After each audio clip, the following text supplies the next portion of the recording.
Para muitos, Adolf Hitler é o máximo da maldade. Ditador da Alemanha nazista, organizador do Holocausto e causador de uma guerra mundial que resultou na morte de mais de 60 milhões de pessoas. Mas Hitler não agiu sozinho. As atrocidades dos nazistas exigiram uma ampla rede de colaboradores. Quem eram os homens e as mulheres que executaram as ordens cruéis de Hitler? Eram todos uns porcos nojentos. É como pegar uma doença que não tem cura. A quais níveis de depravação eles foram? Como ousa olhar por baixo do meu vestido? E ela pegava o chicote e batia no rosto deles. E quem é considerado por alguns como sendo tão cruel quanto o próprio Hitler? Assista Nazistas, o máximo da maldade.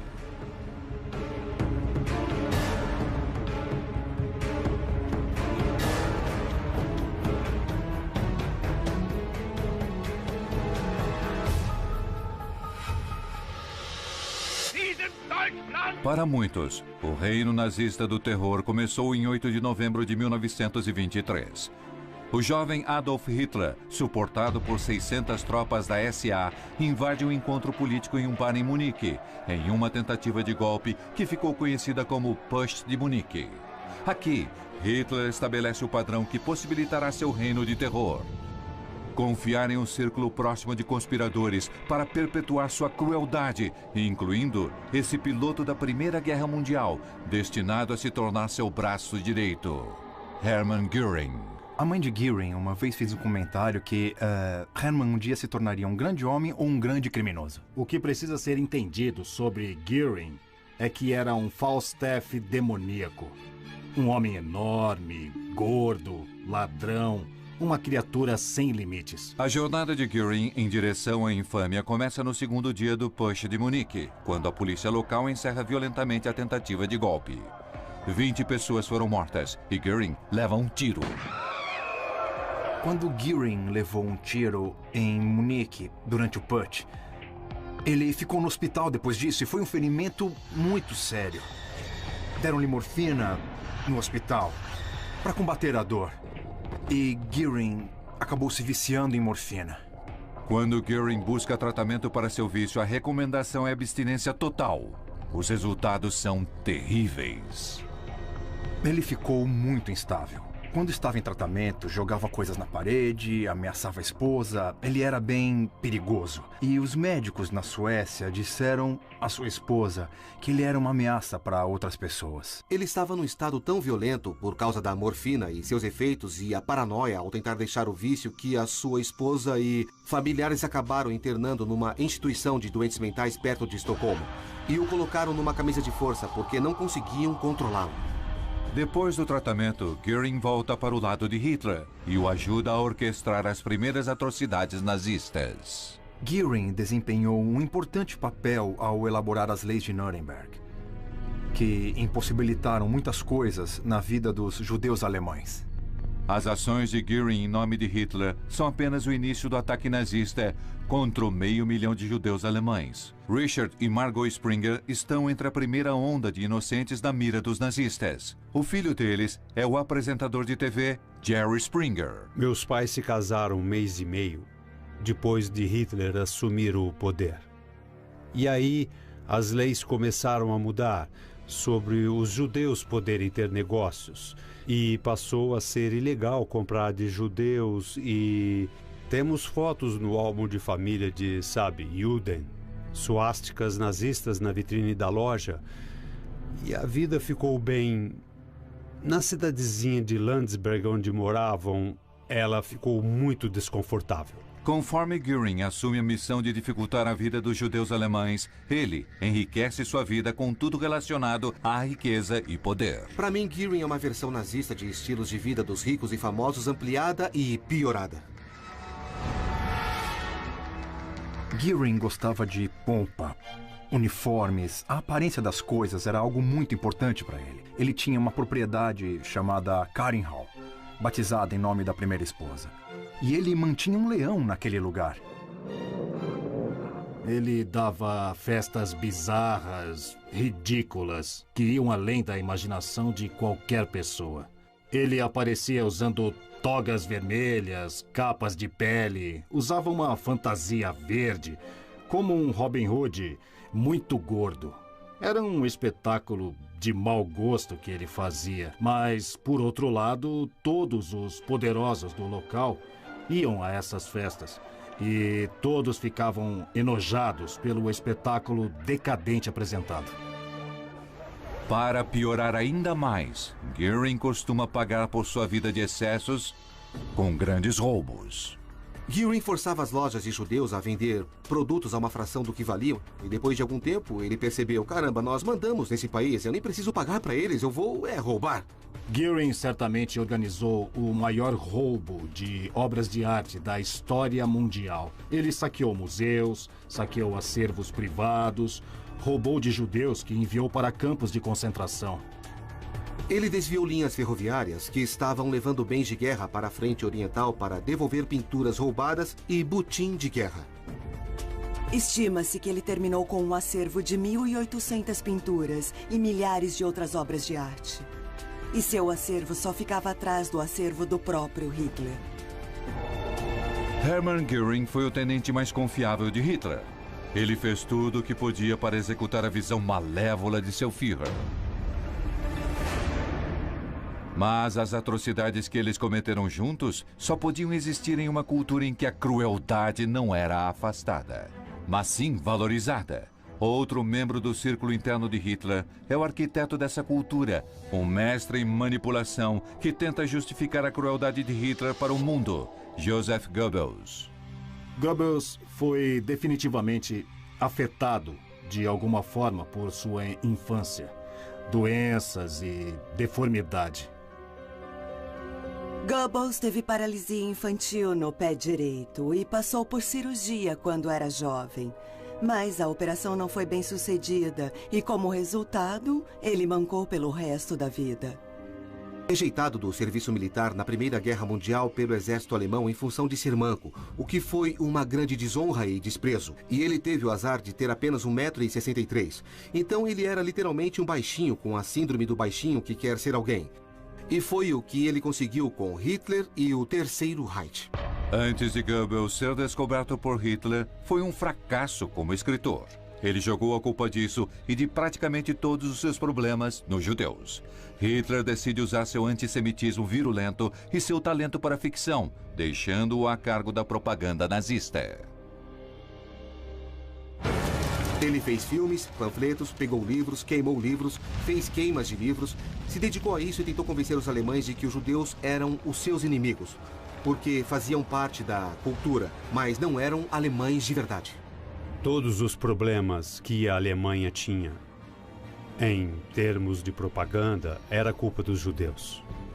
E isso estava nos anúncios dos jornais, aparecia em matérias jornalísticas, aparecia em outdoors. Goebbels era o responsável por toda a indústria cinematográfica alemã e foi até o fundo. Fez uns filmes antissemitas como Jude Sus, Porco Judeu, ou teve outro nome, O Judeu Eterno. Nesse filme, por exemplo, ele mostrou raízes pelas quais os judeus migraram por todo o mundo. E aí, na montagem, meio que mostra aquelas raízes se transformando em ratos. E então a ideia é que os judeus são iguais a ratos. De repente, começa-se a formar na política do governo que você não é realmente contra. É só a falta de respeito por algo que é diferente. É assim que começa. O objetivo de Goebbels foi muito além de incitar ódio aos judeus. Ele quer provocar uma ação que acabe com eles. Ele tem sua chance em 7 de novembro de 1938, quando um refugiado judeu assassina um diplomata nazista. Goebbels divulga o ato como uma revolta judaica e faz um discurso inflamado exigindo retribuição violenta. Ele colocou todas as forças num frenesi para poderem sair numa noite e fazer tumultos, desordem organizada pelas forças armadas e pela polícia, destruindo lojas de judeus, pequenos comércios, botando fogo, destruindo sinagogas, matando judeus. Um frenesi de violência. Acredito que 30.000 judeus foram presos e enviados a campos de concentração. Muitos foram mortos nesses campos. Todo mundo enlouqueceu, até Hitler ficou bravo com ele, porque o mundo inteiro condenou o ataque. Deixando de lado as objeções de Hitler, O objetivo de Goebbels foi atingido. Então, parte do ímpeto da Noite dos Cristais foi de agilizar a saída dos judeus da Alemanha. E isso foi muito eficaz. Em 1939, ficou claro que a maioria dos judeus estava tentando sair do país. E minha mãe e meu pai foram os últimos judeus a saírem da Alemanha. Eles saíram na terceira semana de agosto de 1939. Uma semana e meia depois, Hitler entra na Polônia em 1º de setembro, começando a Segunda Guerra Mundial e os portões se fecharam. Nenhum dos meus parentes conseguiu escapar. Hitler confia em Joseph Goebbels para regimentar o apoio público para sua visão cruel. Mas ficou a cargo de outro membro de seu círculo interno para efetivamente executá-los. Um ex-granjeiro que muitos acreditam que pode ser até mais cruel do que o próprio Hitler. Heinrich Himmler. Quando o Rick me disse que viria aqui, achei que ele precisava de um guia para poder se retirar daqui. O que temos aqui? Tem um Steinway, era o principal piano no Copper Room lá do Sands. Frank Sinatra, Sammy Davis Jr., Dean Martin. I'll go home and get my scanties. You go home and get your panties and away we'll go. Lonnie é clássica Vegas. Grena. Trato feito. Amanhã, às 10 da noite, no History. Telefone para ligar para pedir delivery. O iFood é o jeito mais prático de pedir a sua comida. E olha só, o iFood ele localiza os restaurantes mais próximos a você e tem de tudo. É praticamente uma volta ao mundo. Tem árabe, japonês, italiano, brasileiro, é claro. E você vê os cardápios completos, a forma de pagamento disponível e o tempo de espera. Vai lá. Você já conhece o iFood, agora com poucos cliques você já consegue pedir a sua comida. É rápido, fácil, o melhor de tudo. Não precisa falar com ninguém. iFood. Baixou, pediu, comeu. iFood! Já procurou alguma vez hotel na internet? Você reparou a quantidade de preços diferentes que um mesmo quarto pode ter? Em vez de perder horas procurando, deixe que o Trivago facilite a sua busca pelo hotel ideal com o melhor preço. O Trivago compara os preços de mais de 700 mil hotéis e mais de 200 sites de reservas de uma só vez. Não se esqueça, o Trivago mostra todos os preços disponíveis para o mesmo quarto de hotel. Assim, sem dúvida, você vai encontrar o seu hotel ideal pelo melhor preço. Hotel Trivago. Visite a Zona Travel de seuhistory.com e descubra o Panamá, o destino deste mês. Conheça o Canal do Panamá, a obra de engenharia mais ambiciosa da modernidade. As eclusas de Miraflores e o projeto de expansão do novo canal vão surpreender você. Se você quiser saber mais, acesse seuhistory.com/áreas/travel. Autoridade de Turismo de Panamá. Panamá, une ao mundo. Mas tem medo da vida? Ao contrário dos outros, não fujo da vida. Fujo da morte. É o medo que me faz sentir vivo.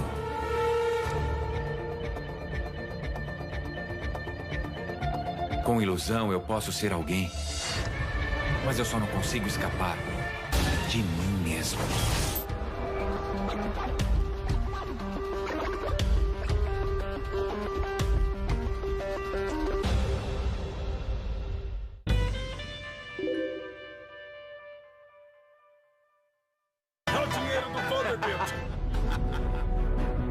A sua ambição pessoal. Compre tudo o que pudermos. Mudou toda a humanidade.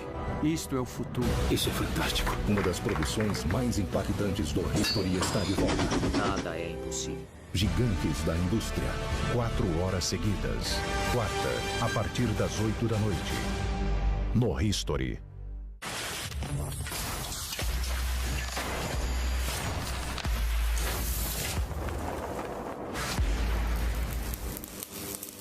Eu sou a Olá, eu sou o Marcos. É um prazer. Marcos? Como vai? Oi. Oi.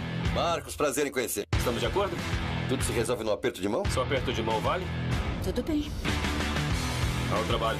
Uhul. Agora que eles apertaram minha mão, já chega de bancar o bonzinho. O Sócio. Terça às 10 da noite. No History.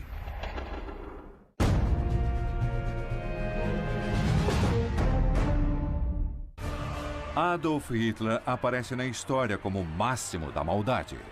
Mas seus crimes contra a humanidade estão em uma escala tão vasta que ele não pode fazê-lo sozinho. Durante sua subida ao poder, ele confiou na crueldade de Göring e na lábia de Goebbels. Mas conforme Hitler leva o mundo para a guerra em 1939, outro de seus capangas se torna conhecido. Ele fracassou como granjeiro e vendedor de fertilizante, mas foi escolhido para comandar a SS de Hitler, Heinrich Himmler. Vemos fotos dele e ele parece um bancário delicado, com aqueles óculos redondos e aquele bigodinho inocente.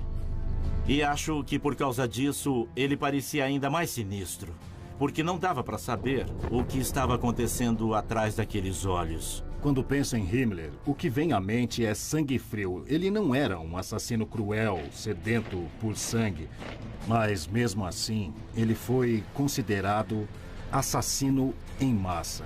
Matava a sangue frio. Às vezes, as pessoas perguntam se aquela pessoa não tivesse vivido, será que o Holocausto ainda teria acontecido? Acho que em todo caso teria acontecido, exceto no caso de Himmler. Ele fez tudo acontecer. Mas para Himmler, o Holocausto é apenas parte de um plano mestre ainda mais cruel de assassinato em massa. O plano maior de Hitler era transformar a Europa Oriental em um império alemão. Na imaginação de Hitler, não apenas envolveria o assassinato de 5 ou 6 milhões de judeus, mas também o assassinato de milhões de eslovacos, alguns milhões de poloneses, milhões de cidadãos soviéticos. No total, eles definiriam que teriam que matar 30 milhões de pessoas. Mas Himmler continuou distanciado das execuções em massa que ordena, exceto por um incidente fundamental. Em 1941, Himmler estava inspecionando algumas das áreas avançadas na Rússia que já haviam sido conquistadas. E um grupo de civis judeus foi reunido e levado a uma trincheira. E a trincheira foi cercada por soldados alemães. E Himmler nunca havia visto uma execução antes, então ele estava naturalmente curioso para ver o que estava acontecendo e talvez tenha ficado perto demais da beira da trincheira. E quando um dos prisioneiros foi atingido, um pouco do sangue do cérebro atingiu seu rosto e uniforme. E ele ficou enojado com isso e precisou sair do local. Esse episódio em Minsk convenceu Himmler que eles, os nazistas, precisavam pensar no jeito melhor de matar as pessoas. Esse jeito de matar as pessoas com armas, a queima-roupa, onde alguns sobreviviam e outros ficavam tentando sair da vala e tentar fugir, isso não ia dar certo para 6 milhões de pessoas. Mas Himmler não estava preocupado com as vítimas. O seu problema eram os assassinos. Para esses homens era muito trabalho e bem difícil. O que estamos fazendo com eles psicologicamente? Sua preocupação era como podemos encontrar uma forma mais humana para matar, para quem mata. Então começaram a procurar por diversos métodos para matar. E alguns deles eram bem bizarros. Uma ideia era dinamitar judeus em instituições de saúde mental, por exemplo. Você colocaria muitos judeus num prédio e aí dinamitaria o prédio. Outra ideia foi... e chegou a ser feita uma vez, foi ferver judeus em hidróxido de cálcio. Himmler aprova outro método de exterminação em massa, que se torna o protótipo de seus mortalmente eficientes campos de morte. Entre as milhares de vítimas está a avó materna de Jerry Springer. Ela foi levada a um lugar chamado Helmo. Não é um campo de extermínio muito conhecido. E colocavam cerca de 60 pessoas de cada vez nessas vans. E aí fechavam a porta da van e jogavam gás para dentro. E levava 20 minutos até chegar aos campos onde havia as covas em massa. Naqueles 20 minutos, uma quantidade de gás suficiente matava todos na van. Então, quando chegavam lá, já estavam mortos, e aí tiravam os corpos. Milhares deles só os jogavam na vala comum.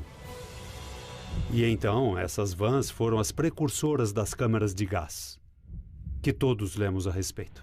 Perto do final da guerra, a prioridade de Himmler se torna esconder as provas de suas atrocidades. Seu esforço serve apenas para aumentar sua crueldade. No final de março e início de abril de 1945, quando os aliados estavam se aproximando da Alemanha por todos os lados, ele ordenou a todos os comandantes dos campos de concentração.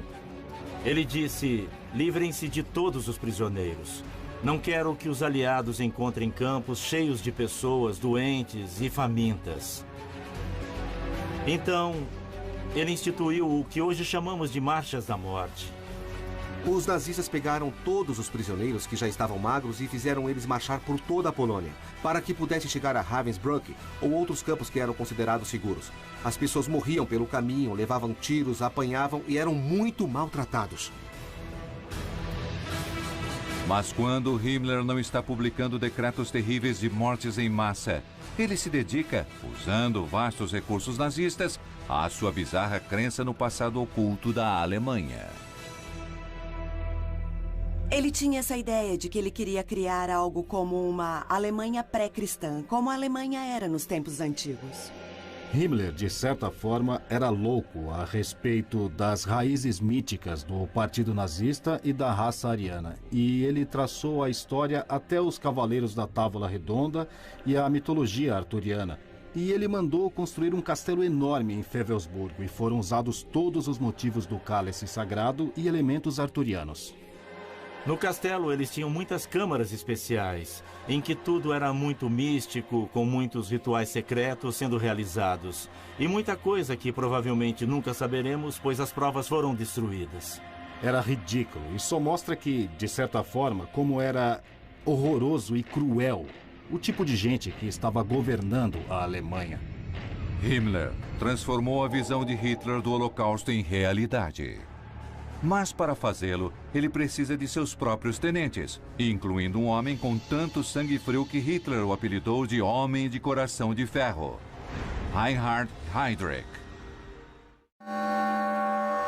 Um povo, um Führer, um Reich, uma Alemanha. Prédios tomados, pessoas baleadas. Usavam facas, tinham médicos que faziam pequenas cirurgias, usavam banhos de gelo. Mas Himmler não estava preocupado com as vítimas. Sua preocupação era como podemos encontrar uma forma mais humana para matar. Só mostra como era horroroso e cruel o tipo de gente que estava governando a Alemanha. Nenhum tirano da história se igualou à crueldade de Adolf Hitler. Mas as atividades malévolas de Hitler nunca são um ato solitário. Ele depende da crueldade metódica de Himmler para conseguir matar milhões. E por sua vez, Himmler confia em seus próprios capangas. Um homem destinado a se tornar o principal planejador da solução final para exterminar os judeus. O monstro loiro Reinhard Heydrich. Heydrich era um nazista que realmente parecia um nazista. O que eu quero dizer é que, quando falavam de superioridade ariana e cabelos loiros e olhos azuis, Heydrich tinha o visual. O interessante é que havia um boato que circulou por um tempo de que ele tinha sangue judeu. Bom, Himmler usou isso para motivá-lo. Himmler disse: eles acham que você tem sangue judeu. Precisa mostrar que estão enganados. E ele mostrou, sendo o maior desgraçado entre todos eles.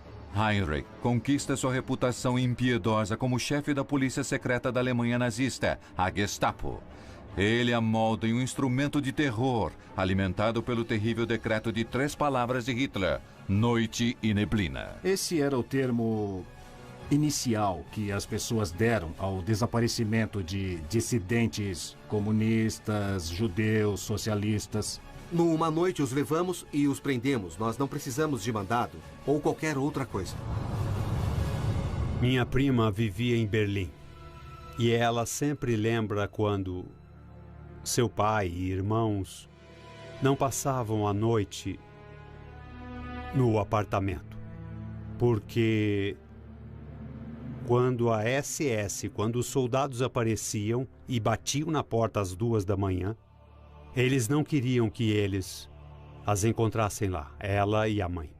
Mas a Gestapo de Heydrich faz mais do que desaparecer com as pessoas. Ela também o sujeita a interrogações sádicas. Usavam facas, tinham médicos que faziam pequenas cirurgias e os torturavam, adoravam espancar e usavam varetas elétricas e faziam uma coisa parecida com o que seria o afogamento simulado, colocando a pessoa numa banheira e segurando a cabeça embaixo d'água. Usavam banhos de gelo.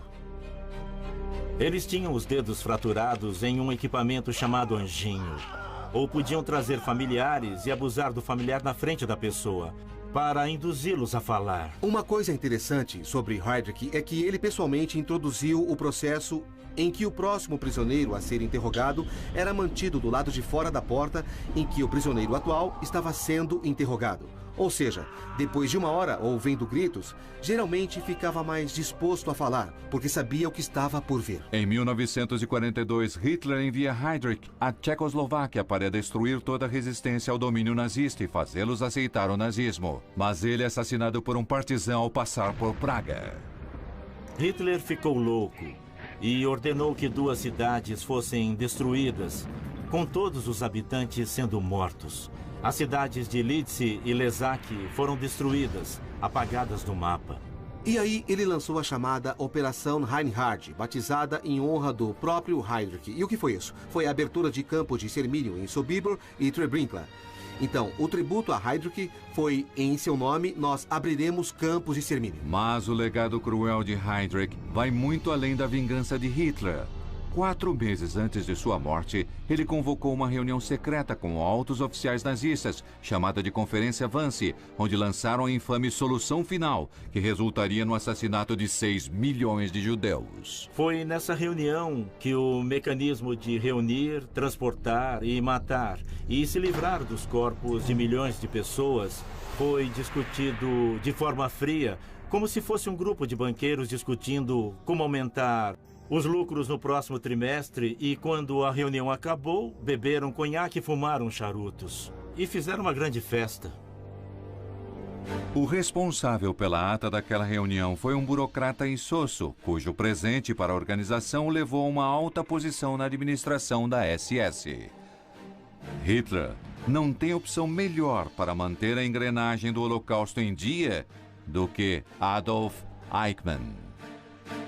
Depois da conferência de Wannsee, a função de Eichmann era meio que ser o diretor de operações do Holocausto, coordenando todos os horários de transporte dos trens.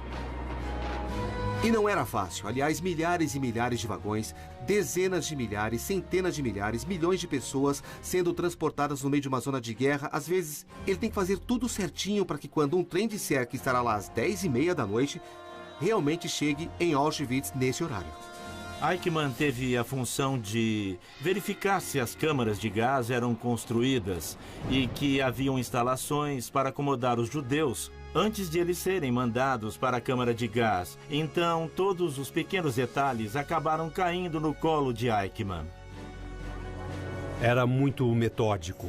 Eles registravam o dia em que você era colocado no vagão do trem, como os vagões de gado, o número do vagão em que estava, quando era alimentado, o que foi dado para comer e quais experimentos médicos foram feitos também. Eichmann depois declararia que era apenas um burocrata seguindo ordens, mas a demonstração que ele dá durante o Holocausto revela seu zelo em relação à cruzada perversa de Hitler. A frase mais famosa de Eichmann foi uma coisa que ele disse a um de seus camaradas perto do final da guerra. Quando o camarada disse, provavelmente vamos morrer, e Eichmann disse, bem, vou saltar para a cova com um sorriso, sabendo que tenho a morte de 5 milhões de judeus em minha consciência. Nos dias finais da Segunda Guerra Mundial, a devoção de Eichmann à solução final fica evidente quando Himmler ordena a interrupção das deportações para os campos de extermínio. Isso não é aceitável para Eichmann, então ele continua fazendo, mesmo depois de ter recebido ordens de não mais deportar judeus. Então acho que esse é um exemplo em que se pode ver que Eichmann era realmente um fanático. Como diretor de operações do Holocausto, Adolf Eichmann põe em ação esse fanatismo na segurança de sua mesa. Mas, para o negócio real e sujo dos assassinatos, Hitler deve ir para as trincheiras e reunir capangas cuja perversidade é até maior que a sua. Um povo, um Führer, um Reich, uma Alemanha. prédios tomados, pessoas baleadas. Usavam facas, tinham médicos que faziam pequenas cirurgias, usavam banhos de gelo. Mas Himmler não estava preocupado com as vítimas. Sua preocupação era como podemos encontrar uma forma mais humana para matar. Só mostra como era horroroso e cruel o tipo de gente que estava governando a Alemanha. Adolf Hitler e seu círculo interno são a máxima manifestação do mal na história.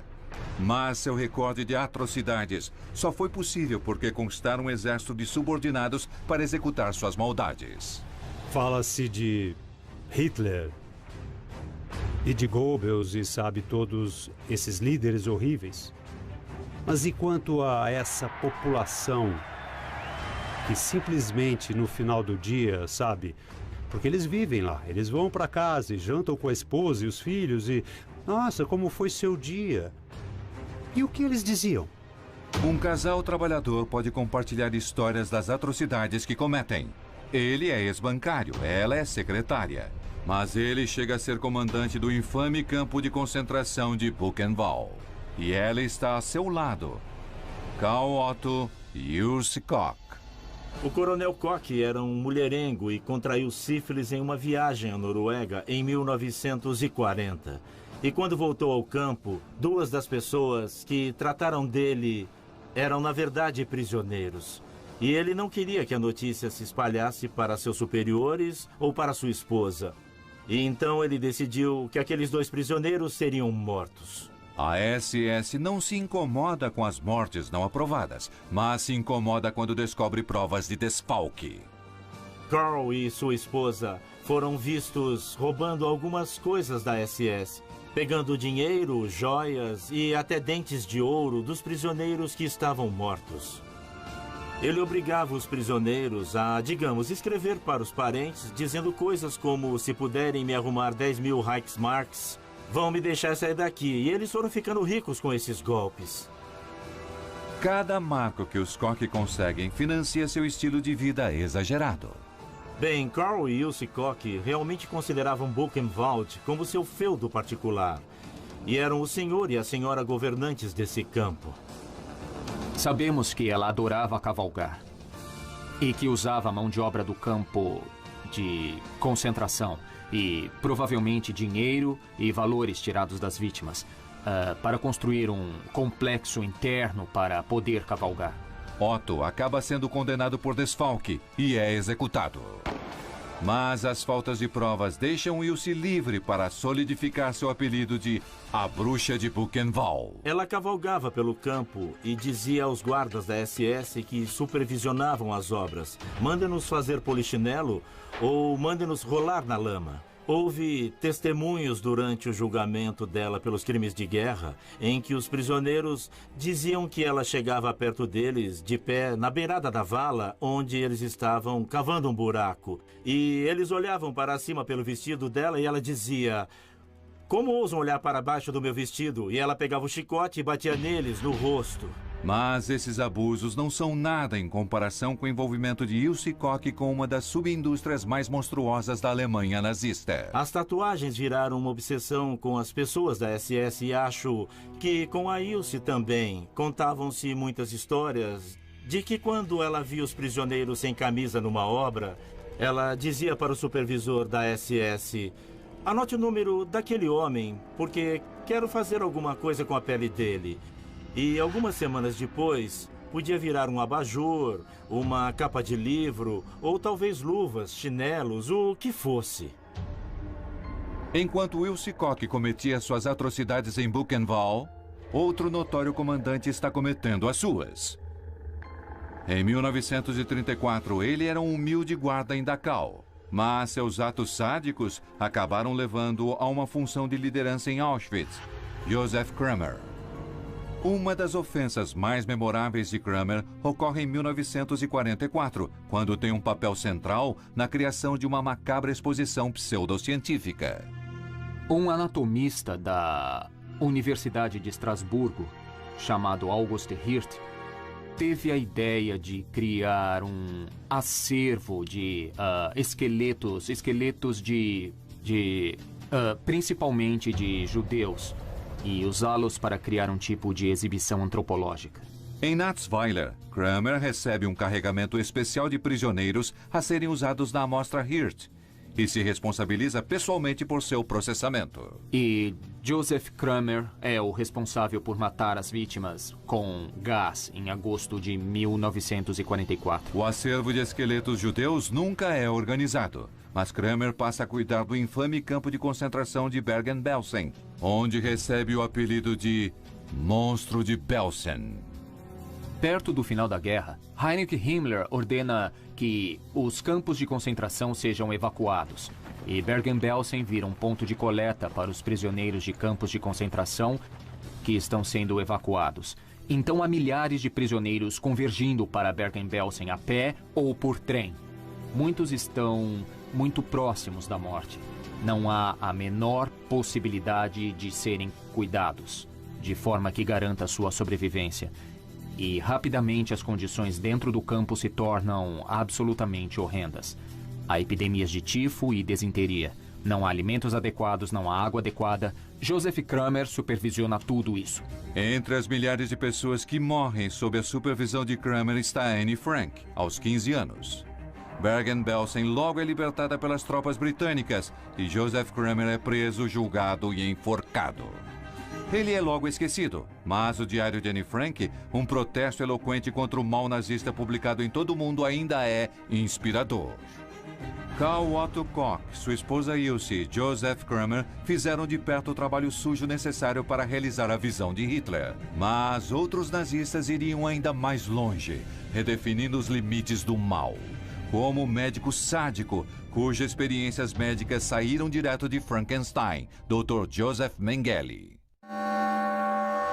Um povo, um Führer, um Reich, uma Alemanha. Prédios tomados, pessoas baleadas. Usavam facas, tinham médicos que faziam pequenas cirurgias, usavam banhos de gelo. Mas Himmler não estava preocupado com as vítimas. Sua preocupação era como podemos encontrar uma forma mais humana para matar. Só mostra como era horroroso e cruel o tipo de gente que estava governando a Alemanha. As atrocidades da Alemanha nazista são um produto não apenas da crueldade de Adolf Hitler, mas da vasta rede de maldade que ele controla. Ela se estende de seu círculo interno de administradores para seus discípulos nas trincheiras. Mas, na ponta mais distante da rede, há uma raça especial de homens cruéis. Um é descrito como um alcoólatra desequilibrado, um psicopata e um sádico violento.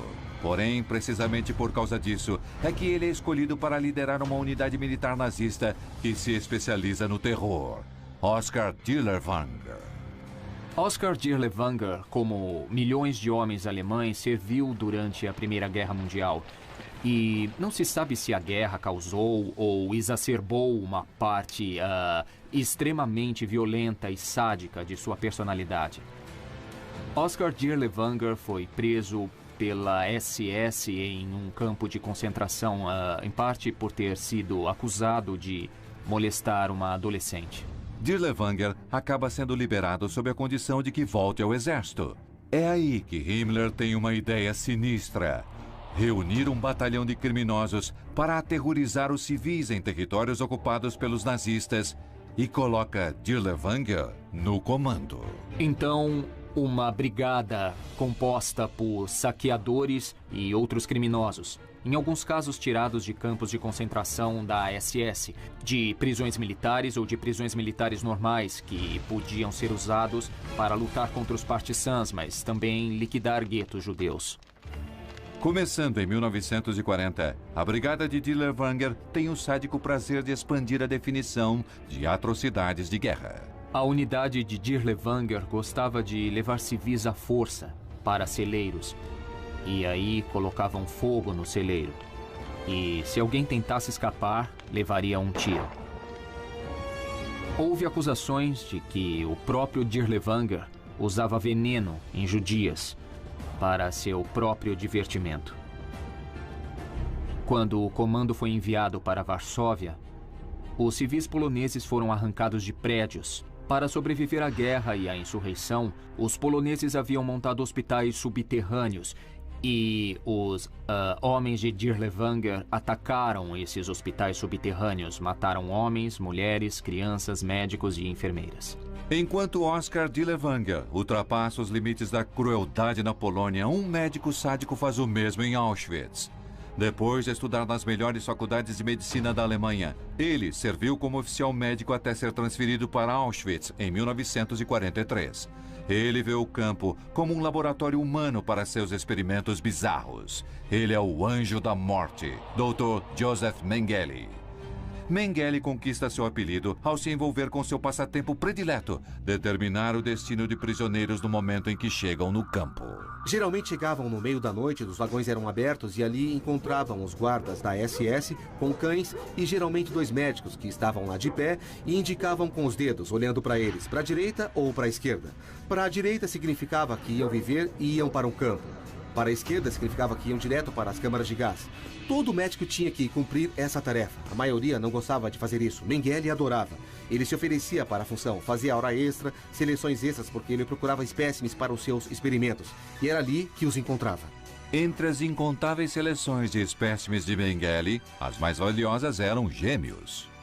Se um médico ou cientista faz um experimento em animais, ele tentará pegar 2 animais que sejam muito parecidos. Em termos de experimentos humanos, a situação ideal é ter gêmeos, porque um se torna o controle e é no outro que se faz os experimentos. O outro ponto é que, será que ele conseguiria descobrir por que, quando uma mulher engravida, às vezes vem 2 óvulos e ela tem 2 filhos em cada nascimento? Se ele conseguisse descobrir esse segredo, significaria que todas as boas mães alemãs poderiam, depois da guerra, repovoar a Alemanha, tendo 2 filhos a cada parto, em vez de apenas um.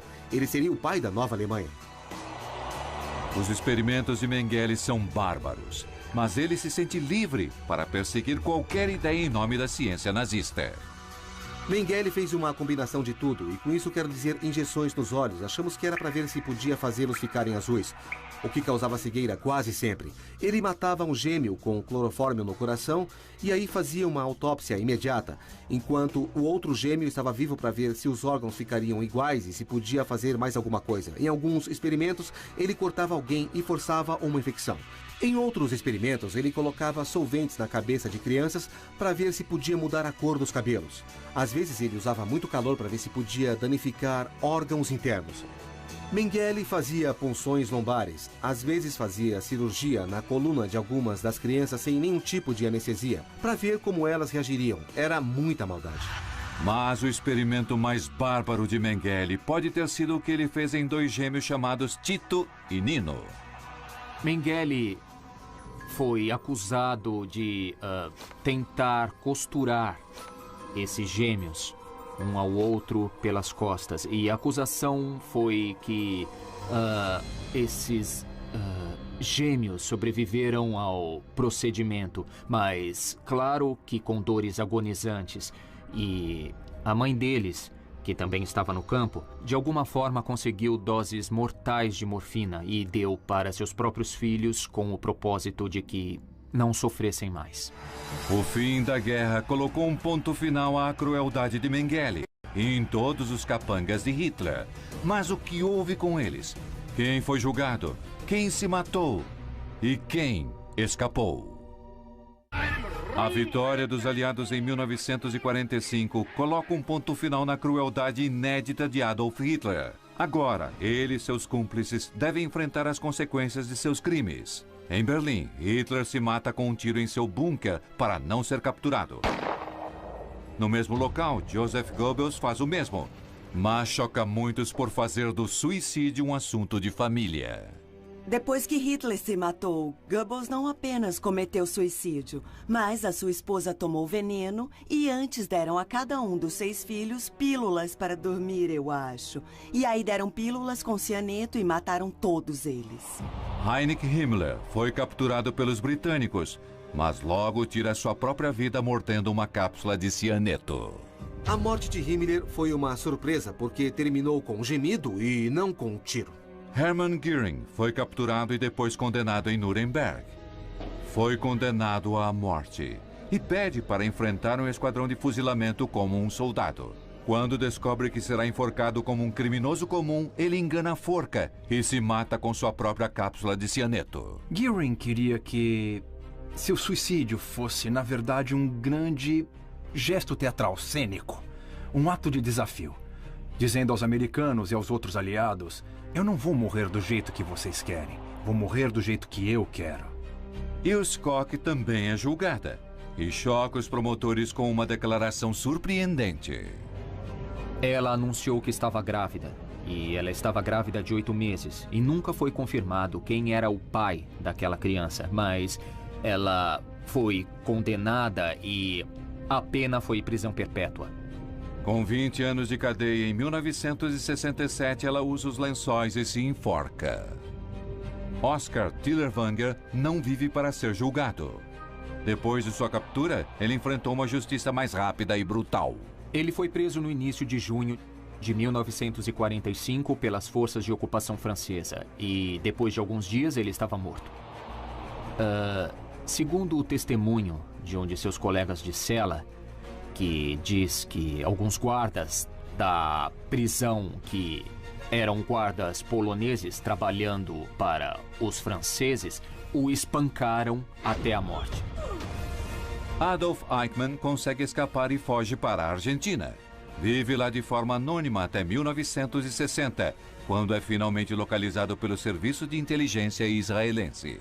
Uma equipe de agentes israelenses, naquela ocasião, foram para a Argentina disfarçados e eles o sequestraram e levaram ele de avião para Israel, e onde foi julgado, condenado e enforcado. Apenas um dos camaradas cruéis de Hitler descritos neste programa consegue escapar totalmente. Joseph Mengele nunca ficou preso numa cela e nunca enfrentou a execução, nem foi assassinado. Quando acabou a guerra, Mengele fez o que todo nazista que tinha sangue nas mãos faria. Ele fugiu. Ele acaba vivendo tranquilamente no Brasil. O que sabemos é que em 1979 ele estava nadando e teve um derrame ou um ataque cardíaco e morreu. Mas o mal tem um jeito de transcender o túmulo.